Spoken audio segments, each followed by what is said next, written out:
Praise the lord. ప్రియమైన సహోదరులందరికీ mirror of Christ తరపు నుంచి శుభాలు. ప్రియమైనటువంటి వారులారా, మీరంతా బాగున్నారని, అలాగే ప్రతిరోజు డైలీ వాగ్దానం ద్వారా ఆదరించబడుతూ ఉన్నారని విశ్వసిస్తూ ఉన్నాము. విన్న వాక్యాలను షేర్ చేయండి. పరిచర్య భారం కలిగి ఉన్నది, సహకరించడానికి ముందుకు రండి. అలాగే ప్రార్థనా గది అనే పుస్తకము నిమిత్తమై ప్రయాసపడుతూ ఉన్నాం. ఆర్థికంగా దీనికి ఎంతో అవసరత ఉన్నది. మీ వంతుగా సహకారము అందించి దేవుని పనిలో భాగస్థులు కావాలని తెలియపరుస్తున్నాం. మరి ఈరోజు దేవుడు మనతో మాట్లాడుతున్న బలమైన వాగ్దానాన్ని ధ్యానం చేసి మన జీవితంలో పెట్టుకుని ఫలించే వారముగా ఉందాం. సామెతలు గ్రంథము 14వ అధ్యాయము 22వ వచనం. కీడు కల్పించువారు తప్పిపోవుదురు, మేలు కల్పించువారు కృపా సత్యముల నొందుదురు. దేవుని నామానికి మహిమ కలుగునుగాక.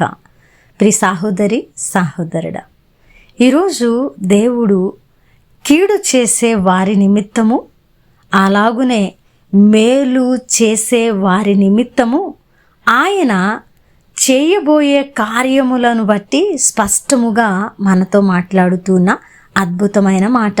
మరి ఈరోజు క్రైస్తవ్యులముగా, క్రీస్తును అనుసరిస్తూ ఉన్న వారముగా మనము కీడుకు ప్రతి కీడు చేయక దేవుని వాక్యమునకు భయపడి కీడు కల్పించకుండా వారి నిమిత్తమై మనము మేలు చేసే వారముగా ఉన్నామా?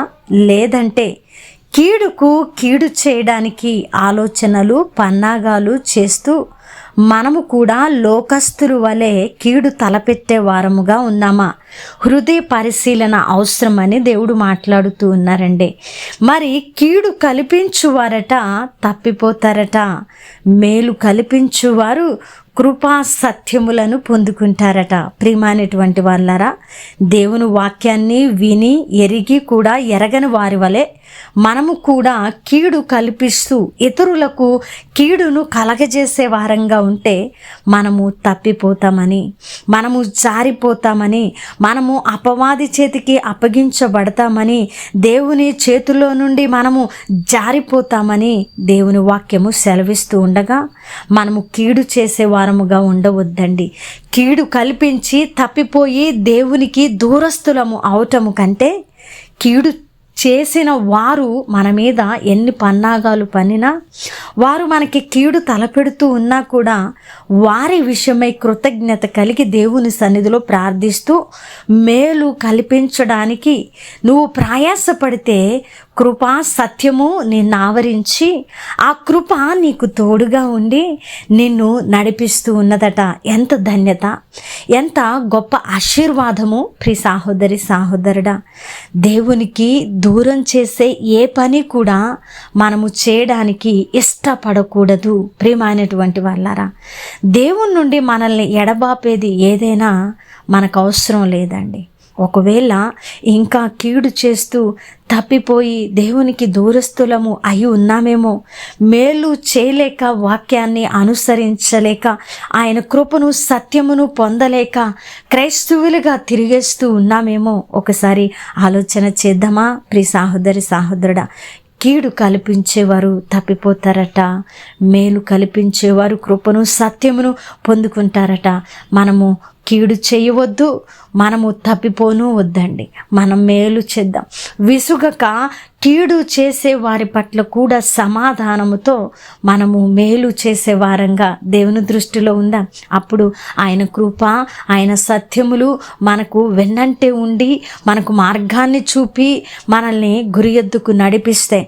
దేవుడు తోడున్నప్పుడు మనకు ఎన్ని నిందలైనా, అవమానాలైనా, ఎవరు ఎన్ని పన్నాగాలు పన్నినా, ఎవరు ఎన్ని కీడులు తలపెట్టినా అవి మనకు అంటకుండా ఆయన కృపను తోడుంచే దేవుడు మన తోడుండగా మనం ఎందుకండి కీడు చేసిన వారి పట్ల కీడు చేయాలని ఆలోచన చేయడం వెర్రితనం కదా. కాబట్టి మనకు ఒక అద్భుతమైన కవచం ఉన్నదండి. ఆయన కృప అనే కవచంలో మనం నిలవబడి ఉన్నామని నమ్ముదాం. కాబట్టి ప్రియ సహోదరుడా, మనము మేలు చేద్దాం, విసుగక మేలు చేద్దాం, విసుగక మేలు చేసి ఆయన కృపను సత్యమును పొందుకుందాం. వినవాక్యము ఫలింపు కొరకు ప్రార్థన. పరిశుద్ధుడా, ప్రేమ కలిగిన తండ్రి, మీ బంగారు పాదాలకి వందనాలు. అద్భుతమైన వాక్కు చేత మాతో మాట్లాడి మా హృదయాలను కట్టి బలపరిచినందుకు వందనాలు ప్రభా.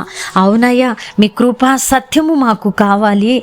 కీడు చేసిన వారి పట్ల కూడా ప్రభా మేము మేలు చేయడానికి ఇష్టపడుతున్నామయ్యా అని ఎవరు నిర్ణయం తీసుకున్నారో వారి పట్ల వాగ్దానాన్ని నెరవేర్చండి ప్రభా.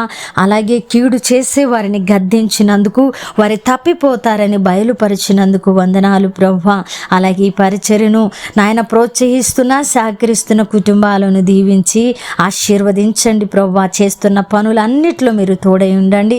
చేసిన ప్రార్థనకు దీవెన జవాబిచ్చారని నమ్ముతూ ఈ ప్రార్థన నజరేయుడైన యేసుక్రీస్తు నామమున సమర్పించి అడిగి వేడుకుంటున్నాము తండ్రి, ఆమేన్.